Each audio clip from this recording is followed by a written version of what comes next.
Our series, How to Teach About the Middle East and Get It Right, has been funded by two Title VI grants awarded by the U.S. Department of Education to the Center for Middle Eastern and North African Studies at the University of Michigan and the Duke UNC Consortium for Middle East Studies in North Carolina. The center and the consortium have both been designated by the U.S. Department of Education as national resource centers to provide reputable and relevant content about the Middle East. We invite you to visit our websites, which are listed here, and join our listservs for additional programs. I am thrilled to introduce both of our guests this evening, beginning with Farid Mostoufi. Farid is part of the education team at the Pulitzer Center, where he focuses on designing classroom resources and connecting journalists to students. Prior to his role at the Pulitzer Center, he was a theater artist and educator and also taught ESL and Spanish in DC public schools. Our other guest is Alia Ibrahim, who is tuning in today from Beirut in Lebanon. She is a renowned journalist based in Lebanon, where she co-founded Berej.com, an independent digital media platform launched in November 2017. And before that, she was a senior correspondent at Al Arabiya news channel, as well as a contributing writer to the Washington Post. So we're very, very glad to have both Farid and Alia joining us today. And I will turn it over to you, Farid.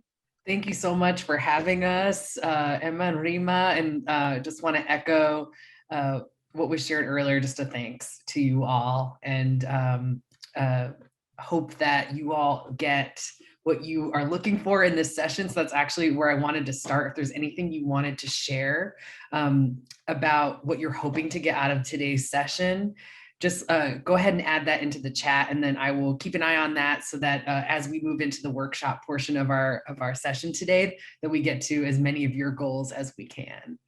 So the first thing I want to do is just start by checking in about making sure we all know what we're here to do. So here's our brief agenda. We're going to start with making sure everyone leaves today knowing what the Pulitzer Center is, this place I work, because we have a lot of free resources you might want to use. And we want to also make sure you know all those resources and how to access them. We have the opportunity to speak with an incredible journalist, editor, person, Alia Ibrahim. So we're going to make sure there's plenty of time to hear directly from her, and also to get your questions answered about anything you hear in that presentation. We're going to close with a hands-on workshop where we'll be reading, we'll be discussing in the chat, we'll be doing some collaborative work in slides and in Jamboards. And all of that is part of a workshop where the lesson plan is actually embedded in my slides and will be shared with all of you. So hopefully you leave today with not only resources and content, but also potentially some activities that you can share with your students. And that's what we've got planned for the next hour and change. Our number one goal today is to take care of ourselves and each other, of course. I know that all of you and your students and communities are navigating a lot. And so I hope that you will drink water and stand up and move your body and look away from the screen as you need to throughout, and also continue to share throughout in the chat your reflections, your questions, and anything you want us to know about something that you want more of in the session. So to start with, I thought I'm going to go ahead and skip through this poll because I'm going to go pretty quickly through our resources here. But what I wanted to start is just making sure you leave knowing why we're here today. And as the Pulitzer Center, we're an organization that is a nonprofit raising awareness of underreported global issues. And we do that in two ways. The first is through direct support of journalism. These are often freelance journalists or staff journalists at news outlets all over the world who then work with us to tell stories where maybe they need additional grant funding or support to be able to get those stories told. So that's the first thing we do, is support the stories, make sure they get published. The second thing that we do is we have a unique program of education and outreach to make sure that these stories, even when they're published, that they are then seen and shared, and that those stories grow from the ways that the public is connecting with them, questioning them, sharing them, and learning together. I've used this term underreported story a few times. It's on the title of today's workshop. So we thought we'd start with a quick explanation of what that is. This is a video that some of our editors created in partnership with many of our grantees to try to explain what is an underreported story and how might that differ from what your students or even many of us in the public might think of when we think of news. Hi, I'm Steve Sapienza. And I'm Nora Moraga Louie. We're members of the editorial team at the Pulitzer Center. And we're here to talk about underreported stories, why they matter, and how you find them. An underreported story covers an issue that is important, but isn't getting the attention it deserves. These can be stories that aren't necessarily in the breaking news headlines, or they're covered, but missing critical perspectives and nuance. Underreported stories, they're underreported for reasons. It usually has to do with our agenda setting. It's driven by clicks and news cycles around things like disasters and elections. Of course, that doesn't tell the whole story about the world.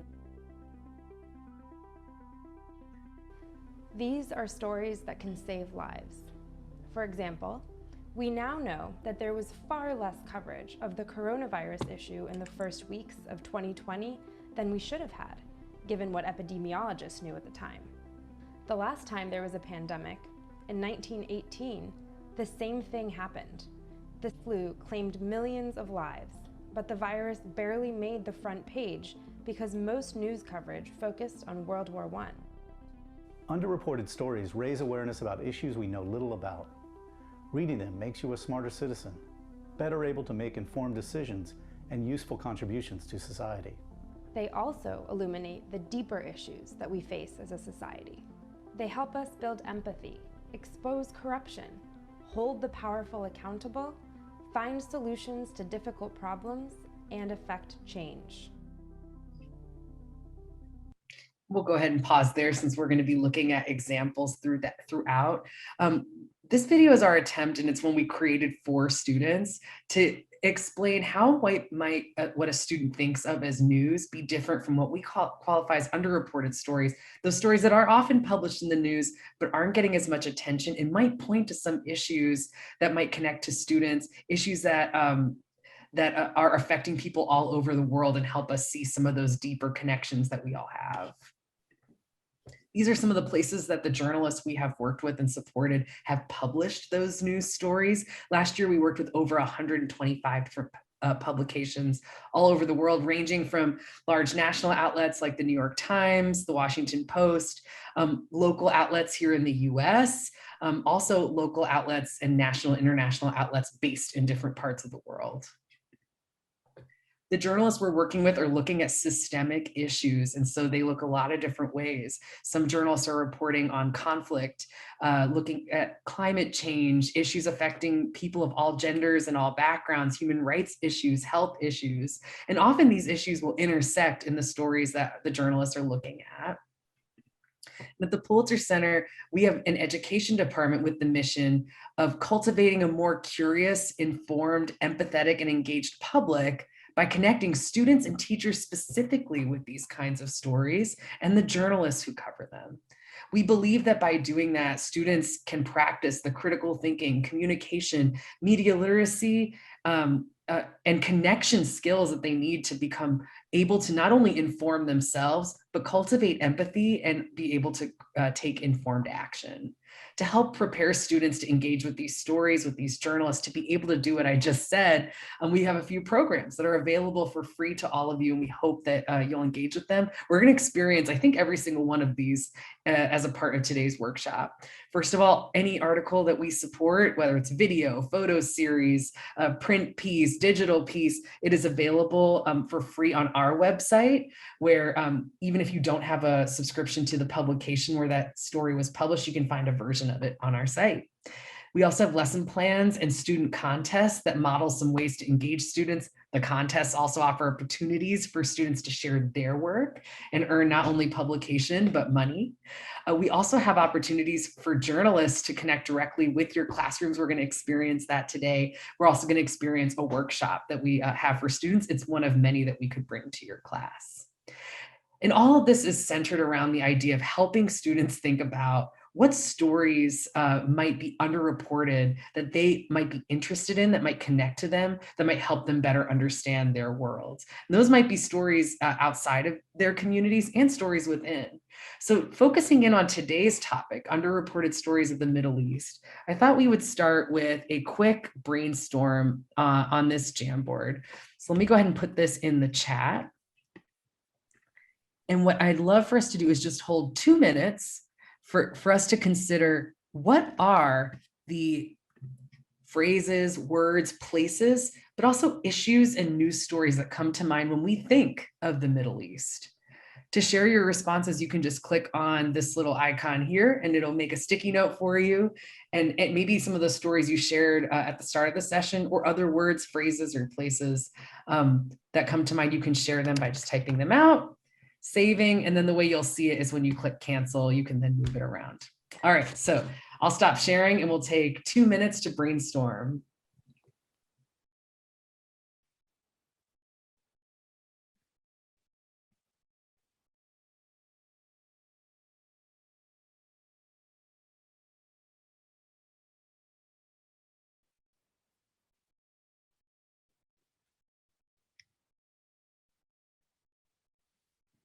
Maybe about 15 more seconds. And if you've already had a chance to contribute, take a moment to start to read what some of your colleagues on the call have written and notice, what are you connecting to? What are some things that might be surprising? What are some of the themes that you're seeing on the screen?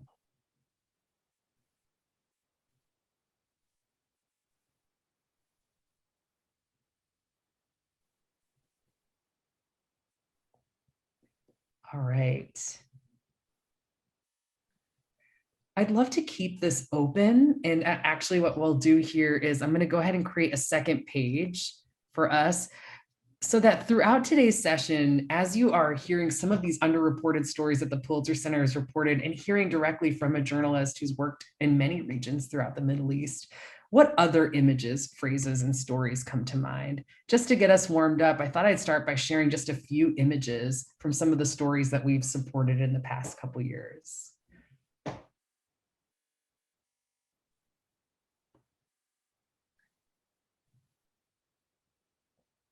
Notice, are the stories, phrases, feelings, themes in these images represented on the Jamboard yet, or do we need to add those?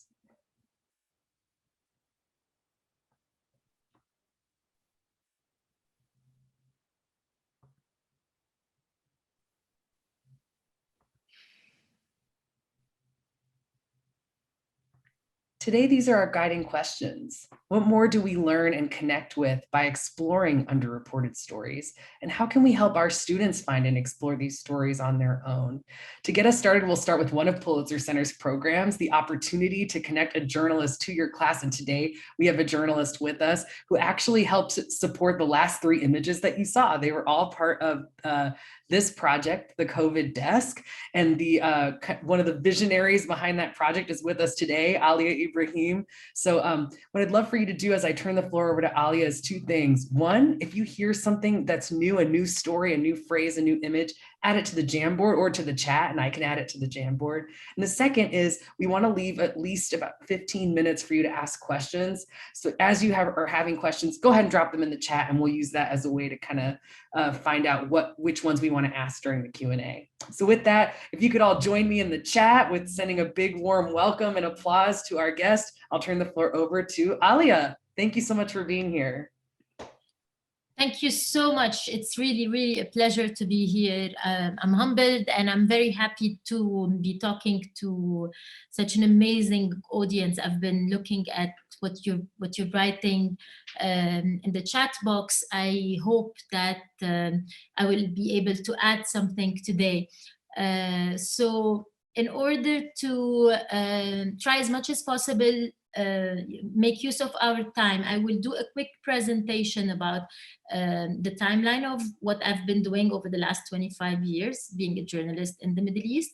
And then I'll be dropping some ideas basically, and I'll leave it to the Q&A sessions to go more into the details of any of the points that I will come across. I'll be sharing my screen now. Okay, can you see my screen now? Yes.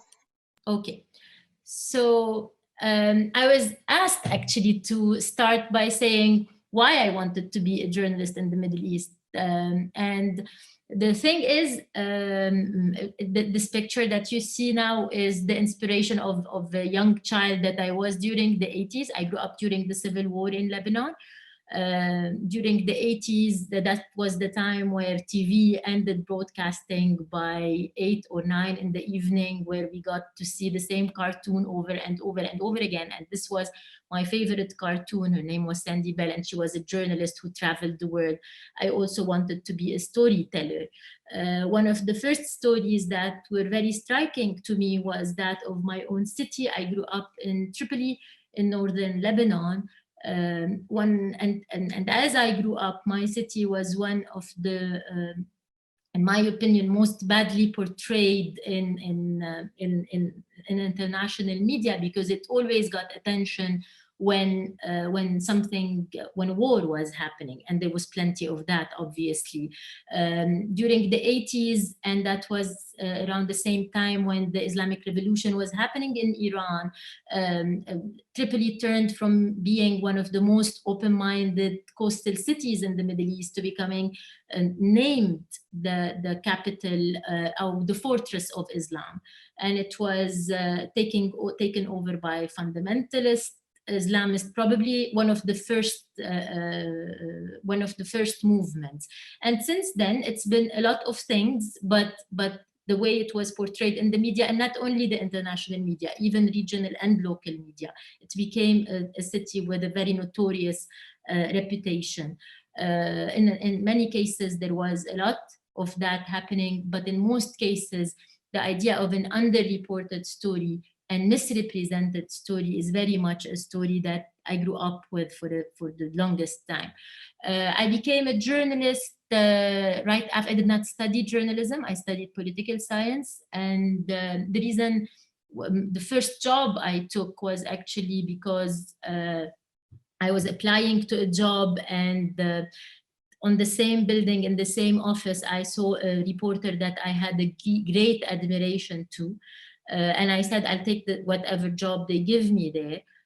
I would take that job. And 25 years later, that mentor that I wanted to be working with at any cost is my co-founder in Berej, which is an independent media that we launched in 2017. I worked, we stayed there, all of us at that company. We worked for a few months, and then I went and I worked for the Daily Star, which is an English language newspaper. And the first picture here, this one is our first job, and the second one, this is the time at the Daily Star. I chose to talk about the Daily Star because I think it's very important to mention that when you're in the Middle East and working for an English language newspaper, you get to enjoy a higher sense of freedom. I was working in Lebanon at the time where the Syrian occupation was very much in control. I did not realize at the time that the fact that I was writing in English gave me space that was not allowed to my colleagues who were working in the Arabic language newspapers. What was annoying was that it was considered that this is the newspaper of the expats. Again, this is the time before the internet and before the online, and before it was the time of the actual paper during the 90s. So it was considered the newspapers of the expats, of the diplomats, of the business people, but it was not a mainstream newspaper. What was annoying is that despite the fact that we were able to write really good stories, our stories had very, very little impact. For our government, it was good to show that we have freedom of expression, that journalists can write critical stories, but nothing would happen because very few people actually read the stories and let alone take action on them. After a few years at my job, I received a fellowship, the Alfred Friendly Press Fellowship, which took me to the Washington Post. It was in 2002, and it was a very interesting time because it was just 1 year after September 11.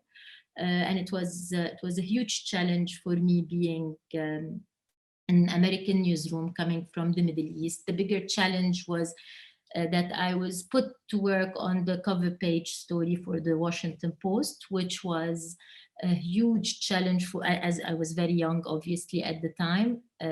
I felt there was a lot of a big gap, actually. I was put with a colleague on the story. I could spend an hour talking about the learning lessons, looking at this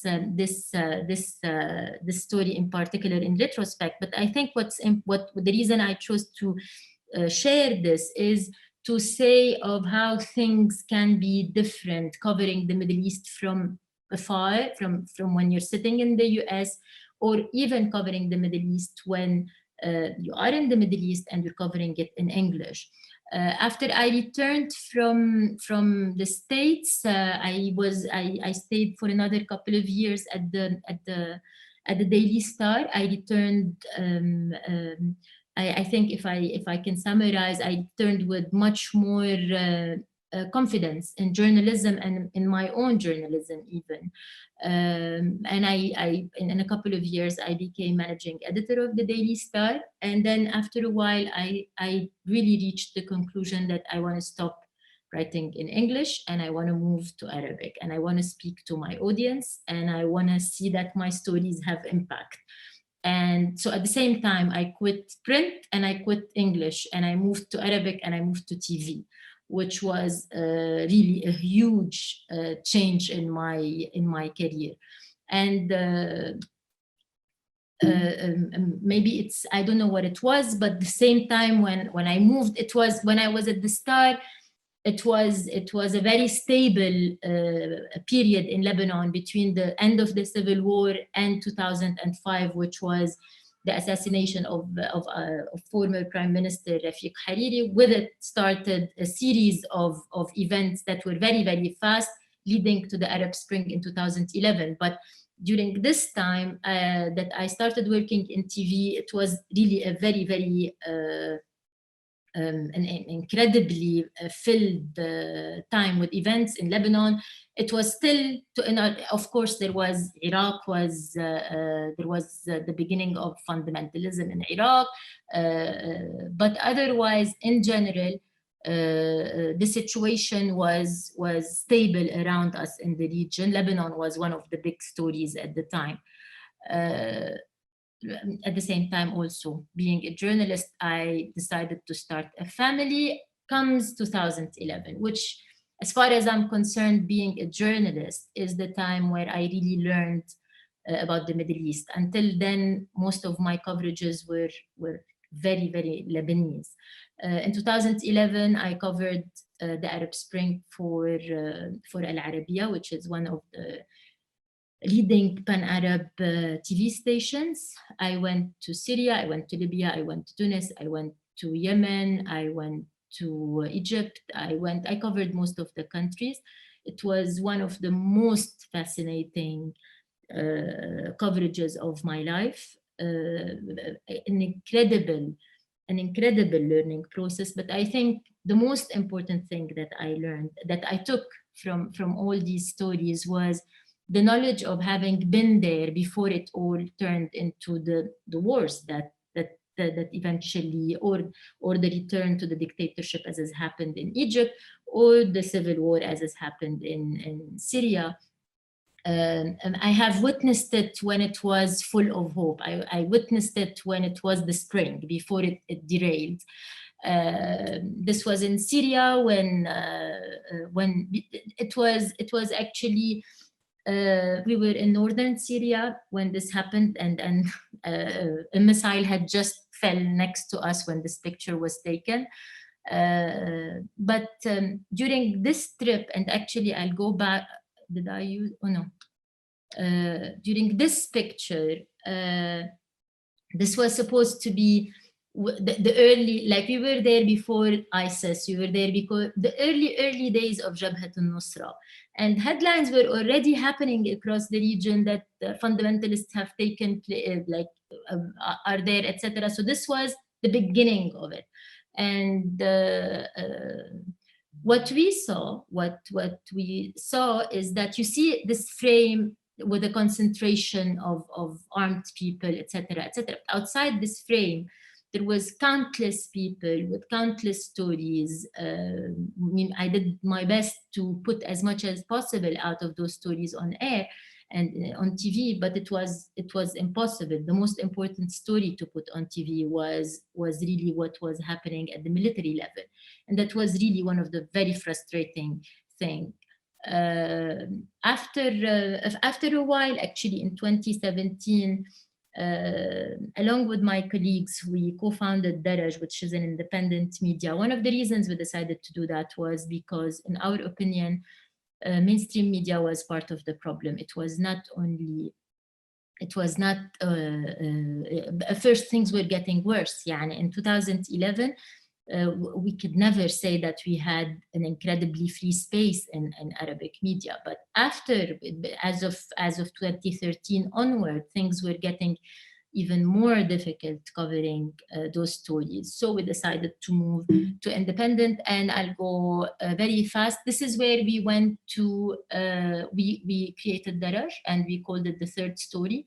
In the Middle East, the mainstream media is to a large extent owned either by political parties or by governments or by people who are either scared or controlled by either side. So always there are two sides of the story along the lines of any divide. When we created Berej, we called it, we had the tagline of the third story, which is an independent story not biased along the lines of those divides.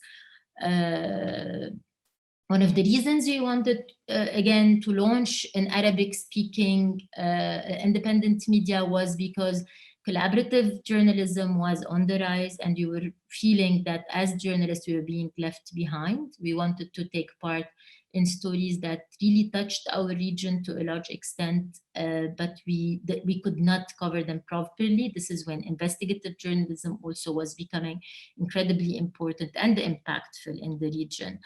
I don't want to go too much into the details, but to be able to give a very specific a set of very specific examples, I thought it might be good to look at a specific project you worked on, since we're in the COVID year. This is the kind of stories. These are all topics in the scope of the project that was supported by the Pulitzer Center. But it's important to look, I'll go over the headlines very quickly, but these were, first let me go over the headlines. We have worked, this is the kind of stories that usually we as Berej could not do on our own, because we had to work with journalists and give them a very long time to work on a story. So financially, we could not support that on our own, or to work with experts on matters and again, give them a lot of time to do the research, but then write in a journalistic way. What I think we succeeded to do is very early on, be able to report on stories that in general are by definition underreported, especially in the main Arab mainstream media. We focused a lot on rights, we focused a lot on gender. We also focused a lot on the political stories that the mainstream media would not cover. I'll give some specific examples. And again, this is before the international reports came out talking about how much gender violence increased during the COVID era. We had two stories, one from Egypt and one from Lebanon, showing that even the early days, there was really very alarming signs that violence was increasing in incredibly important ways because of the lockdown. The stories we got from Tunis and from Algeria to a large extent showed how the governments are using the lockdowns to basically crack down on the revolution that was at the time restarting in Algeria, and in Tunis to contain whatever was left of the revolution. It was really used, if you go into the details of the stories, for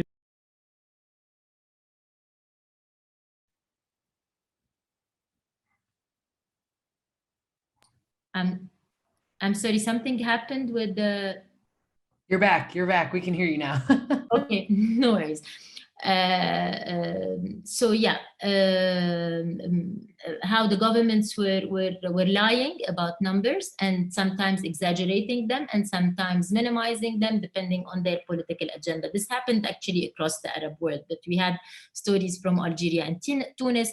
We had stories from Saudi Arabia looking at what COVID what kind of impact COVID had inside prisons. And again, it touched on health, but it also touched on the rights of the prisoners.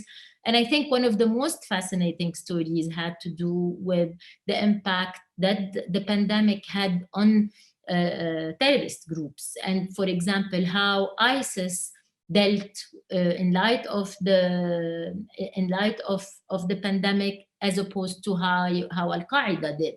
And it had really some very interesting insights.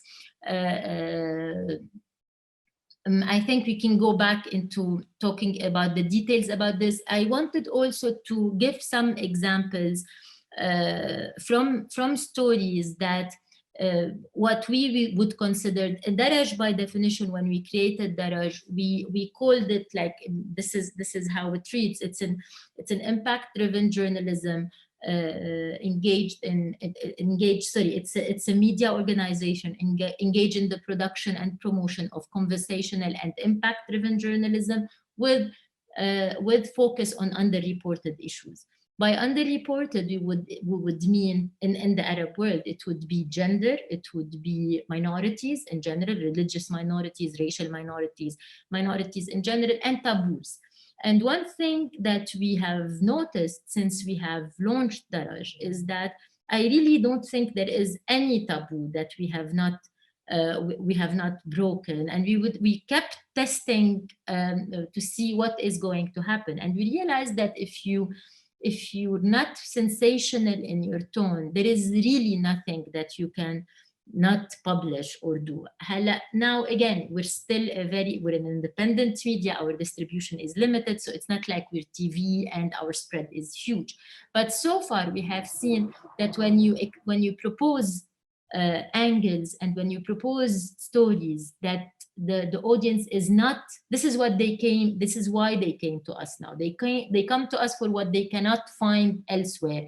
That is not sensational, but that is rather critical, that is conversational, that is informative, and that is really putting something new on the table. I chose these three pictures for different reasons as examples. This is the first one to the right is our photo editor, who is a very famous portrait photographer, but who's also covered all kind of wars. And one of the idea that he was proposing in this video was he was questioning the Arab audience. Why is it okay in our culture to see dead bodies, and why haven't we put guidelines to respecting the human body when it's violated with violence, but we put huge taboos on nudity even. And he's saying, as a photographer, I'm always criticized when I show a nude body, but I'm never criticized or other photographers are not criticized if they show a nude body that is killed. So it opened the whole conversation around the ethics of the image, and we thought this is going to create a problem, just like we thought it could create a problem when we had somebody do a video about how virginity is overrated in the Arab world, or how in the Lebanese law, for example, an unwed mother has a better chance of registering her kids and giving them nationality than a married one to a non-Lebanese. So when we approached all these topics, we received really very good feedback. The other picture, the other story I chose here is another one. This is a series we call The Factory, and it was in the aftermath of the Mosul battle, and it was at the aftermath of the defeat of ISIS. We called it The Factory because after what we saw there, we realized that ISIS could be defeated for now, but the factory that led to the creation of fundamentalists is not going anywhere. The same reasons that led to the creation of ISIS is still there. We're going to see new generations of fundamentalists unless like serious, and it was a series that looked at the cultural things, that looked at the societies, that looked at the geopolitics, that looked about the topic from different sides. And the other one here, because as always, it's true that our language is really very is not sensational at all, but for everybody else, sex and religion are two topics that can get the highest readership. So this is another story here, for example. For one of the reasons, this is one of the videos that did very, very well on Berej, and it opened a debate about a fake imam, a Turkish imam. But again, when you approach conversations related to religion or to culture or to rights, it opens discussions, and it starts with a story, with an underreported beat, but with time it accumulates to probably more interesting conversations that I think need to be had. And I'll stop at that. Wow, and there's a lot of messages. So Farid, if you could walk me through this, what do we do now? Sure. What I'm hoping is we can start to collect some questions in the chat. And I also love the way we're helping each other in the chat to do some of the translating of what we saw. And then I can go ahead and ask the questions, but I'll, of course, share that you were the ones that shared them. So maybe we can start with this question from Brenda in the chat. And Brenda asks, is there a great split in approaches to news stories between the Arab and the non-Arab Middle East? Yes.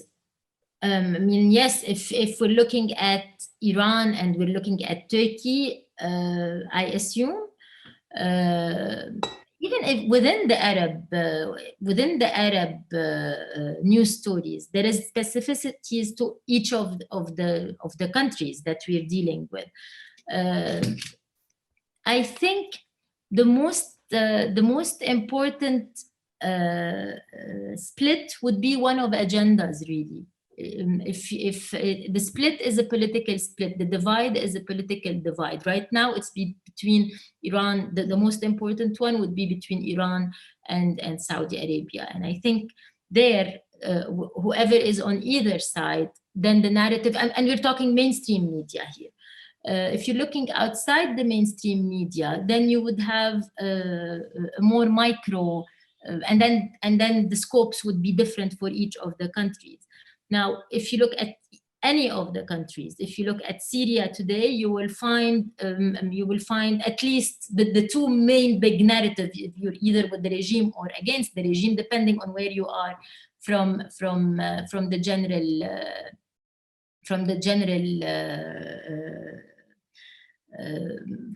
general divide.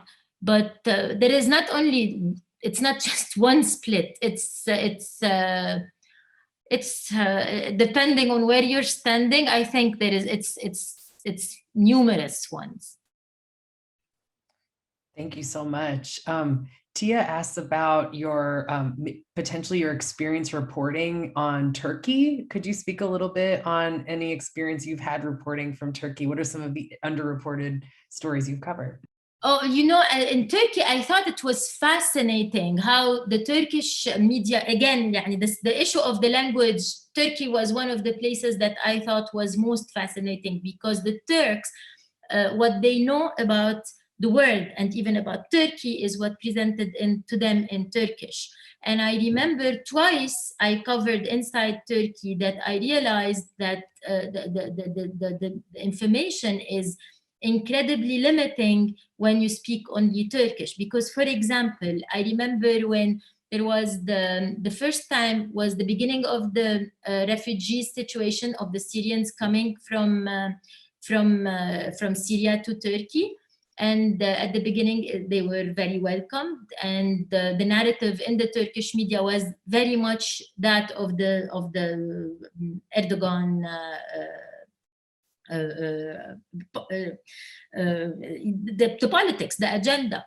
Now, what was not at all being reported on was that many of the, for example, the Syrians were welcomed, but they were not allowed at all to be engaged in any political activities. So, for example, I recall when I was covering young activists who fled from Syria, they were very, at the time, this is again very early on, they were, and it was the same time when the Gezi Park demonstration started. They were even told they were not allowed to take part in those demonstrations. They were not allowed to have any political opinions, and most importantly, it was never reported on. What you saw in the Turkish media addressing the Turkish audience was a completely a narrative that is very, very limited to the opinions of the regime. I remember when the Gezi Park, for example, I was there when the Gezi Park demonstration started. CNN Turk was having a documentary about penguins, and it kept going on for quite a while. And it was a long moment before any actual reporting was taking place. It's very this is a means that I think helped the political establishment in Turkey to a large extent control the public opinion. Thank you so much. I'll come to a great question from Jessica that others are also wanting to ask. What are the topics that we as educators should most focus on to provide a more nuanced dialogue with our students? Well, I really think the Middle East gets a lot of coverage when it comes, at least to the political developments, to the geopolitics, to oil even. I think what gets really missed is the context. It's the nuances. It's even the stereotypes to a large extent. Someone, I think, on the posted cards mentioned, I think, a couple of places. There was family. First, it's a very rich culture. Very recently, people started talking a little bit more about the heritage of this region, the culture of this region,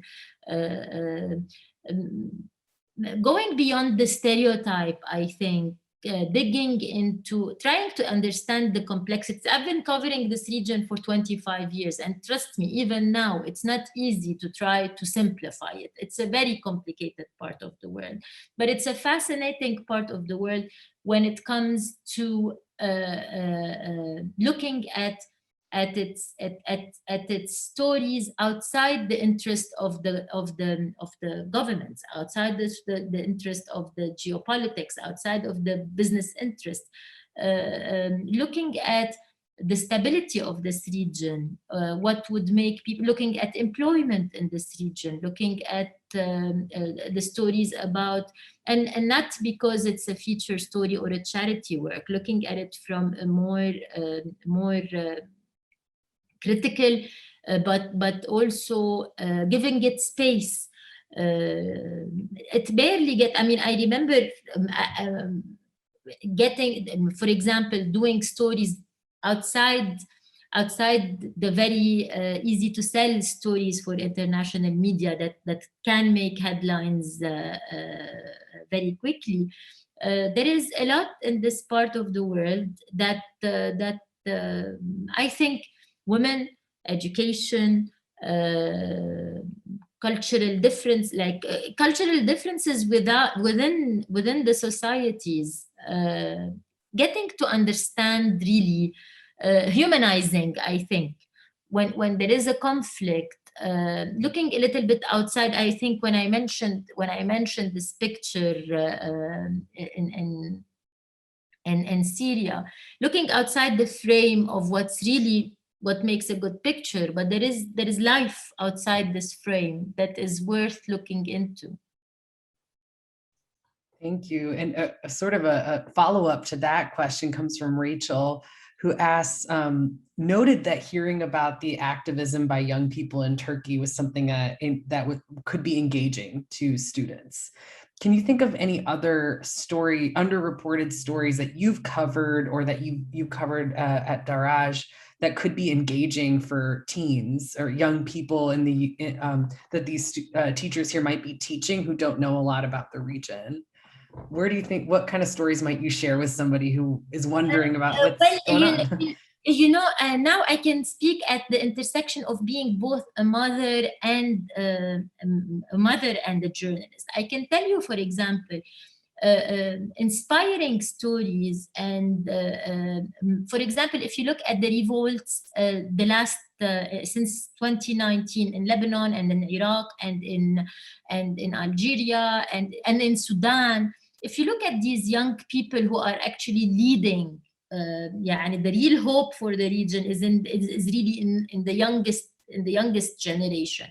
And if you look at how they're displaying, first, like their insistence that they don't want to be involved in a war, that they do it artistically. If you look at the graffiti, if you look at the music, if you look at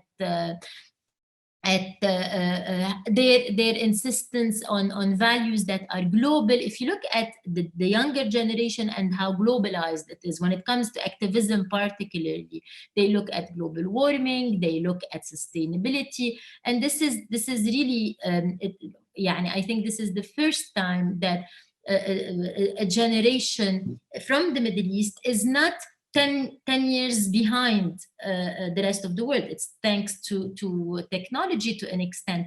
But I think, I think also them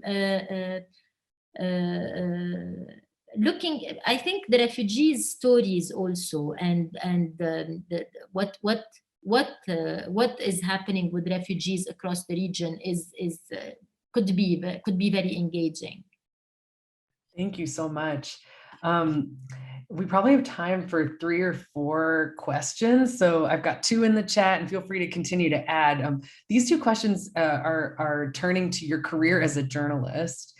And the first question is about talking to students around sources. How would you suggest for students to find backup sources, continue their research when they find an underreported story that may only appear in one news source? Maybe another way to think of it is, what advice do you have for students who want to look for underreported stories? How should they do that research? Well, they should look first at the sources that they know and get familiar with, and then engage with writers in those stories.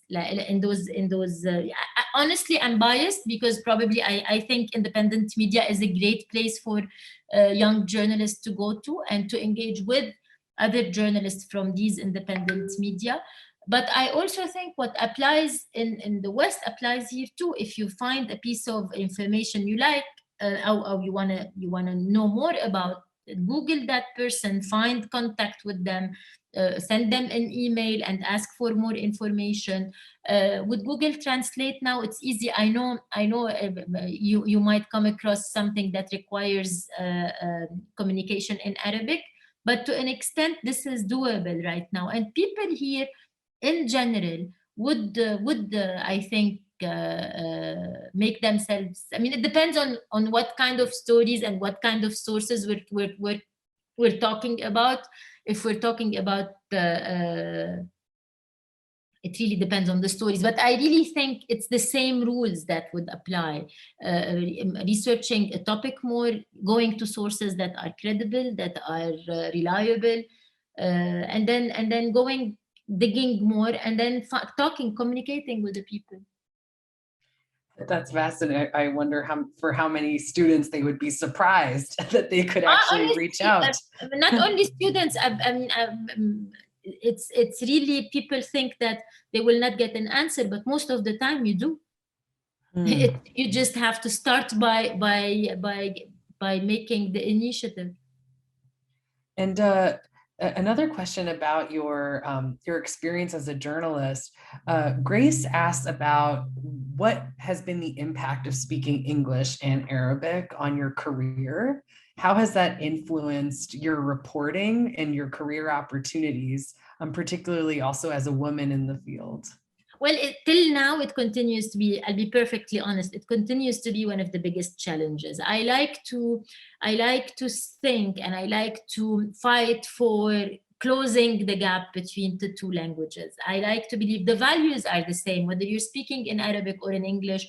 You come from the same place. I'm passionate about my journalism. I'm very faithful to the values that I'm a journalist for, but I have to admit that when I'm speaking in English, there's a lot of context that I need to add, because I cannot assume that my audience knows what the Arabic audience would know as a second nature. When I'm reporting in Arabic, on the other hand, the language itself is a little bit more. It gives us space to repeat more and to be more. So it's a challenge. I think when it comes to the essence of it, it's not too far. But when it comes to the structure and how you write a story, it's a little bit. It's still different. How it impacted me, I really think the fact that I can do journalism in both Arabic and English has been extremely important for me. Now in collaboration, and when we're working on internal, like right now, we've been working on an investigation regarding the central bank governor in Lebanon, and the fact that I'm able to collaborate with colleagues in Europe and in the US has been of great value. So I think, but I really am. It's a choice that I wanted to address the Arabic speaking audience. I think there is a need for independent media in the Arab world. And I like to believe that we're trying to fill that gap.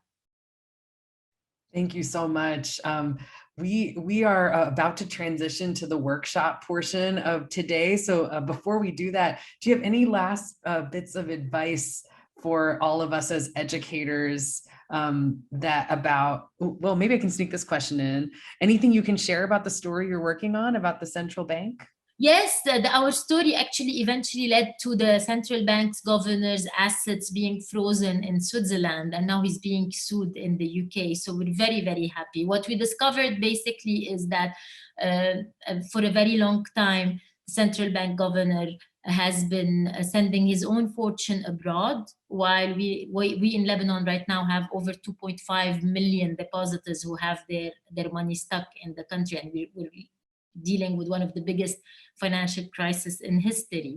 The central bank governor, who's been central bank governor for 30 years, is a billionaire basically, with his fortune being abroad. It's been a fascinating investigation. I honestly, I think all the best with all your students. This is a fascinating, I'm sure it's a fascinating work you're doing. Inspiring young journalists to start a career in journalism must be great. So best of luck at that. Thank you so much. And we know it is very late for you. So I'm sorry if I sounded like all over the place. It is really very late here, but I was very happy to be with you. Thank you so much. And I see a great question or two coming through the chat, and lots of thank yous. If you would like Alia to connect with your students or your class, please reach out to the Pulitzer Center. We'd love to set it up for you. And thank you, Alia, for joining us. Thank you for having me. And yes, please feel free to connect through Farid, and I'm very happy with any help I could provide. And it's been a pleasure being here. Thank you. Well, as you can see, the journalists that we've had the pleasure of working with are an incredible resource that we hope can support your engagements with your students as they begin to explore underreported news stories. But I wanted you to leave today also with a few other resources and also a potential activity you could try with your students. So what we're going to transition to now is taking a look at some curricula and then some other resources that I hope will spark an idea that you can try, or maybe a connection to something you're already doing. The first thing I wanted to remind you of is that if you go to Pulitzer Center's education page, you can access lesson plans that model some different ways, standards aligned processes for walking students through engaging with reporting for a lot of different reasons, maybe to practice reading skills, writing skills, connect to content that they're learning in class, make local connections, and then embark on telling their own stories. And they look a lot of different ways. You can see on the page here, we have some reporting that's very focused on the content itself, such as this lesson on the bottom examining the conflict in Yemen, or this other lesson that's focused on migration from Guatemala. There are also some of our lesson plans that are more focused on how do journalists apply some of the skills that students are seeing in the reporting, in the stories, and how maybe students could embark on telling underreported stories themselves. So in this case, you see in our Journalist Toolbox series, first a lesson where students hopefully leave understanding what an underreported story is and some practice on how to find them. And we're going to go into a workshop more about that, but also maybe how they could apply skills like descriptive writing, interview, and photojournalism to tell underreported stories from their own communities. What we're going to explore now is a workshop that is available on our site, and staff from the Pulitzer Center can facilitate with your students. And the real goals of this workshop is for students to reflect on, and for all of us, the news we seek and how we find it, to start to look at underreported stories and notice things we might not have seen before, but might interest us. And then to reflect on how global issues connect to our lives, why these stories matter, and how we can find them in the future. So at the start of this workshop, we'll go over the terms news, journalist, headline, and news outlet. So I'll start by going over those terms with students. Once I go over those terms, I'll start by asking students to think about how often they look for the news and what stories they're seeing. So go ahead and join me in the chat and share. You can just put the number. How often do you think your students are looking at the news? Is it several times a day? Is it once a day? Is it a few times a week, once per week, or a few times a month? And once you share your number, feel free to add, if I were to ask your students what topics they're mostly hearing about, what do you think they would respond? Take a look in the chat here. So I'm seeing a real mix of engagements, which is a great reminder that our students are probably engaging pretty differently. But some themes I'm noticing are the impact of the coronavirus, US politics, domestic news, police brutality, human rights issues like LGBTQIA+ issues, race issues connected to race in the US or around the world, the protests, and police brutality. And for some maybe environmental topics. This is interesting. I was just in a workshop with students today, and these topics are the same ones that were brought up by that group of students in DC as well. And what we'll often talk about here is why we're seeing those stories. They're important. They affect a lot of people. But what we're going to then look at is the underreported stories, and then I'll share the video to help them understand what that is. The thing that we might discuss once we've analyzed the video about underreported stories is to get students thinking, what are some of the issues in your own communities, things that you think are important, maybe you and your friends or family talk about, but when you turn on the news, you don't see that information. So now let's hold 30 seconds in the chat to just share, what do you think are some underreported stories or issues that interest you and your students, things that you don't think are getting covered enough in the news? Leanne shares Black joy. Lynn shares the environment. Access to the internet. Positivity, yeah, positive stories. Schools. Food deserts. I'm seeing a theme here around more stories about positive impacts. We talk sometimes about whose voices are missing from news stories. Sometimes the helpers, absolutely, Jessica, I think we were connected there. Absolutely. So as this reflection is happening, what we then move into is the goals and questions of this workshop. What are the underreported stories that might interest me, and how do I find them? the ones that might be out there. And we'll start by thinking about where we get our information. All right, this will be our last poll. In the chat, can you share where do you think your students are getting most of their news, or in general, students in the US? Do you think it's mostly from 1, print newspapers or magazines, 2, the television, 3, the radio, 4, websites, 5, social media, or something else? I know it says in the US, but I believe we have some colleagues here from different parts of the world. Please share for you as well. I'm seeing pretty unanimously some social media and television here.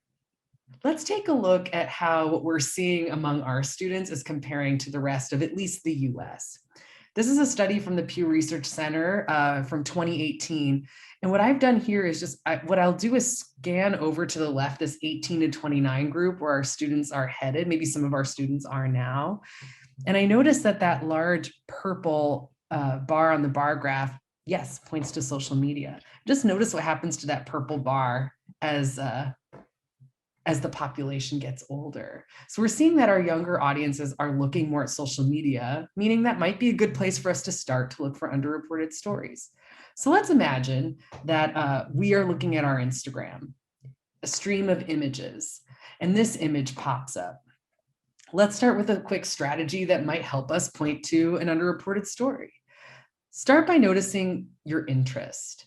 Just by looking at the image, how interested are you in this? Are you at a 1, not really interested? You'd probably continue scrolling. Are you at a 5? You would definitely click on the caption and maybe even link to the story.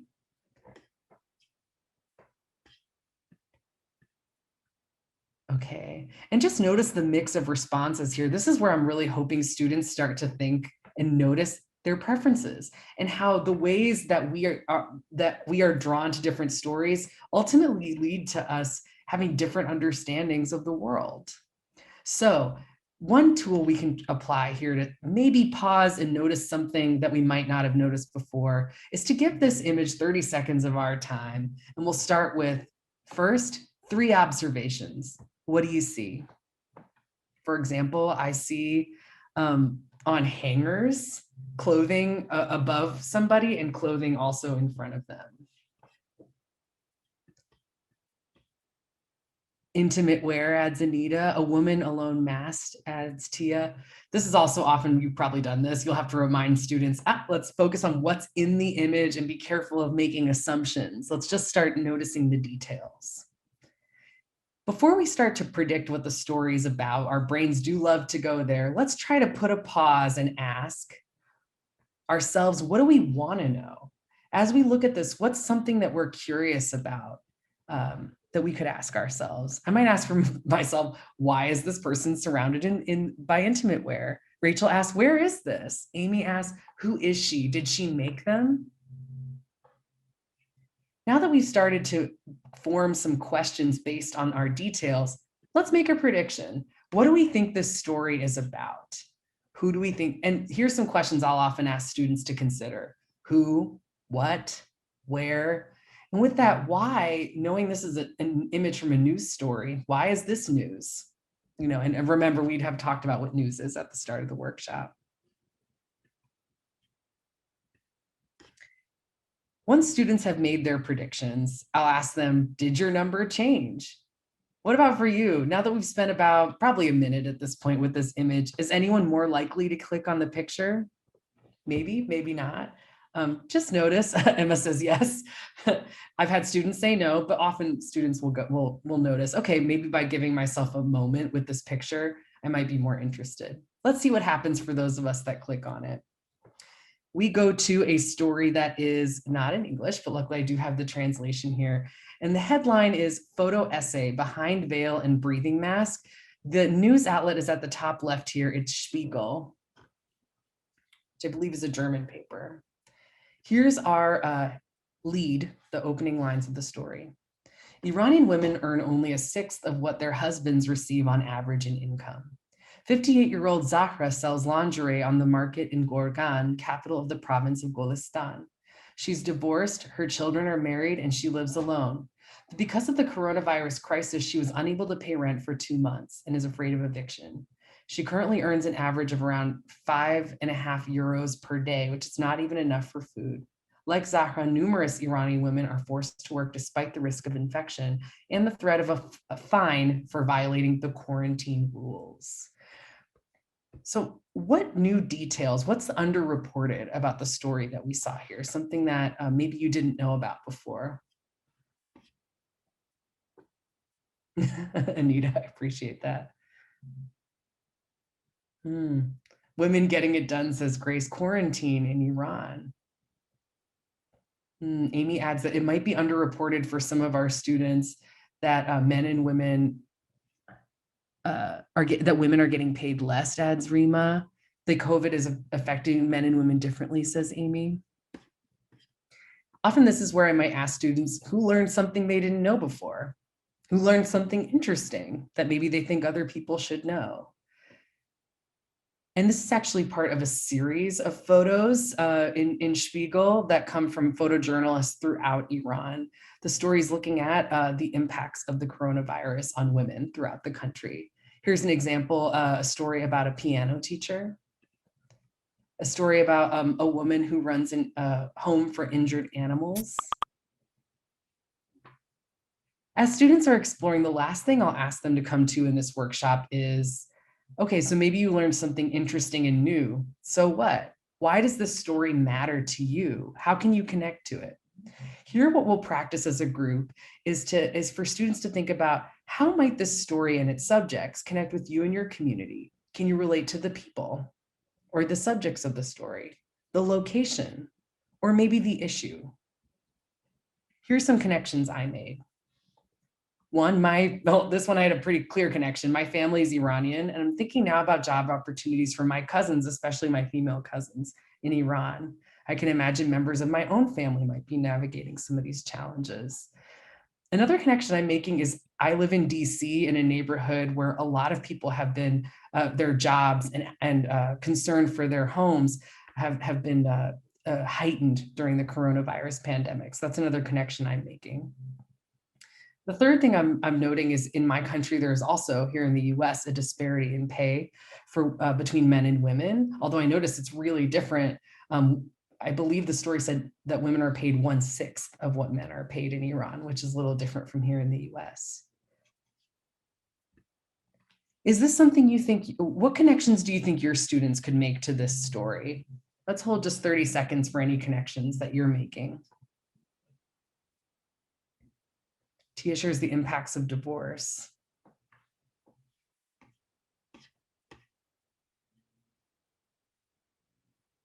Some of it sounds like income insecurity, the difference between men and women. So this story might connect to some of your students. Again, I picked it, and this whole workshop is really focused on your students starting to think about what stories they might be interested in. So as teachers, you might relate to this. This would be the kind of I do modeling and in collaboration with students. Often I'll share with them one more example where we get to practice together or in small groups. So here's the exact same process with a different image. And I'll just go ahead and scroll through this so that we can get to the part where you choose. Another news story from the Middle East. What might it be?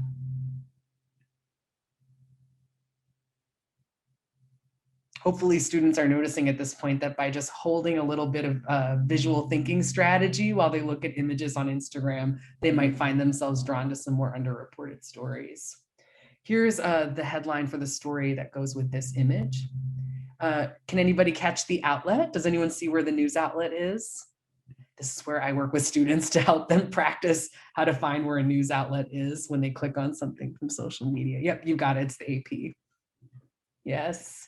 And here is the caption that goes with this photo. It reads, in this July 15, 2019 photo, 15-year-old Willow, a migrant from Ethiopia, poses for a portrait as she and others rest on the last step of their journey before leaving by boat to Yemen in the evening in Obak, Djibouti. This is another story that the Pulitzer Center reported. These are all stories that you can find on our site for free. And I thought this might be something that I know it was something I didn't know a lot about. Maybe your students would be interested in. As I read this section, note in the chat, what is new or might be new for your students, and what connections might you or your students be able to make? It reads, they are among the most vulnerable of the tens of thousands of migrants making the long and perilous trek from Ethiopia to Saudi Arabia in search of jobs. Women and girls as young as 13. Willow and Medres, two 15-year-old Ethiopians, were among a group of girls waiting at Djibouti's coast for the smuggler boat to Yemen. They seemed to know little about the risks ahead. Asked if she knew there was war in Yemen, Willow just shook her head no. In Saudi Arabia, studies say women domestic servants often face abuse by employers, but Medres said she's certain she'll get a good job as a maid, earning up to $700 a month, and even learn some Arabic and English. There's a future in Saudi Arabia for us, she said. Let me take a look at the chat here. Ross shares that maybe some of your students might identify with Willow. Rachel's thinking there might be some connections between what students might be seeing about migration through Central America. And Grace is noting this could be the start of a discussion about propaganda. Thank you all so much. Feel free to continue sharing. Carol's thinking there could be a direct connection to some things they're hearing about in Detroit, about trafficking. So that's, of course, where the workshop would go. It's kind of just working with them to practice. But again, I chose these two stories. One of the big takeaways I hope students get from this workshop is how do you start to find the things that you are interested in? And even more important, the things you might be interested if you could find it. So here's where we're going to go next. In a moment, I'm going to share a stream of images and headlines as if you were just scrolling through Instagram and Twitter. What I hope you'll do is just try to look through the entire document and just notice where your attention goes. And then you decide for yourself, are you going to go for a story that you're sort of drawn to, or are you going to challenge or try seeing something that you didn't originally respond to, but you want to try? That's up to you. Once you pick a story, you'll see a link to on the headline to the actual news story, and we'll hold 5 minutes for you to just read as much as you can. Once you've had that time to read, the last thing we'll do is we're going to create actually a resource for each other where we'll share in a Google Doc, in a Google slideshow I'll show you in a moment, just what you read, what it's about, and then any connections that you're making. I'm hoping not only will this help you process, it's what the students will do, but actually this will end up being a document that we can all have forever, that hopefully we can explore and maybe find articles we didn't read that might be exciting for our students. So here we go. This is the document and it should be accessible to everyone. So if you open up your chat and click on this link, you will see 2 ways for you to engage. Are you doing the Twitter scroll and using the headlines on page 1, or do you want to play more in the Instagram world and scroll the images? So go ahead and take 30 seconds to look through these. And once you see one that you're drawn to, you can go ahead and click on the headline and it will take you to the story.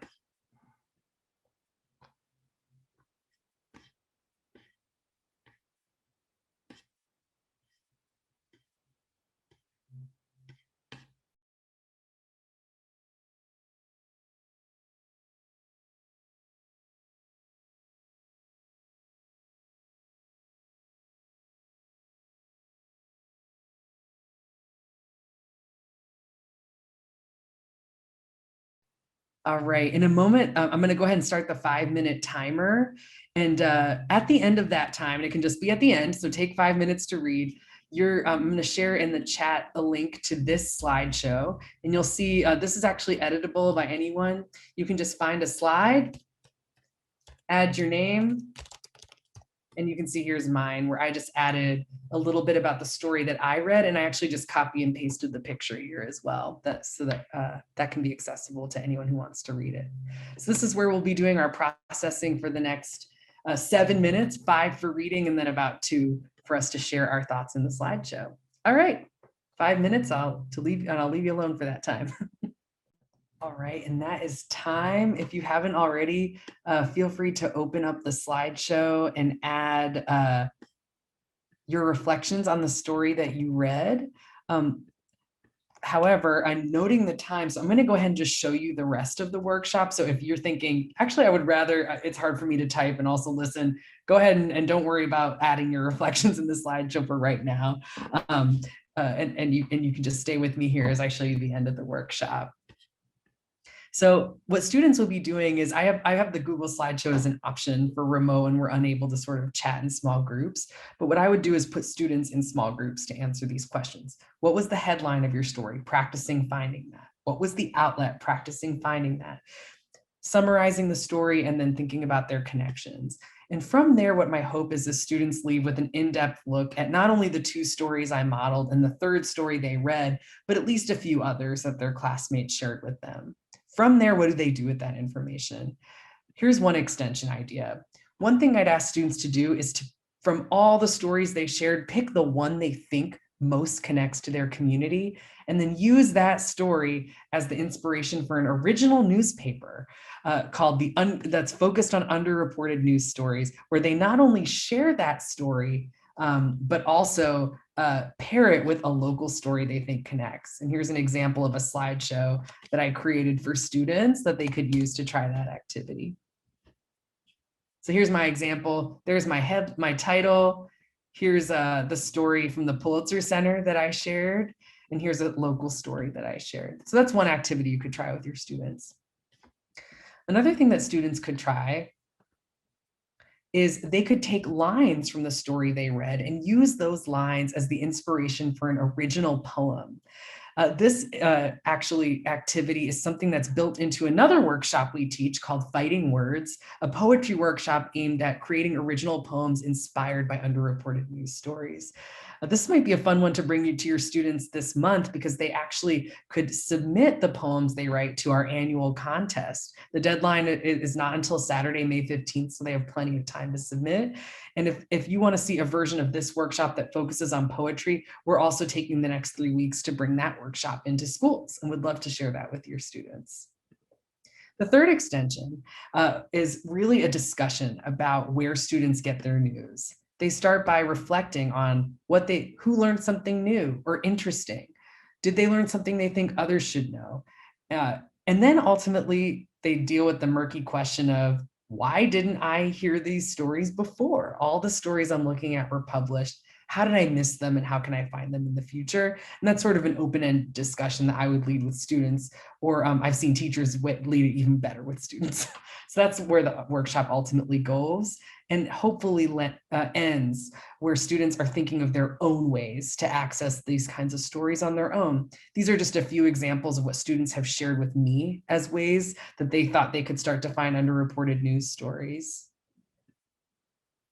I think we could add here, based on Alia's presentation, reach out to the journalists whose stories you read.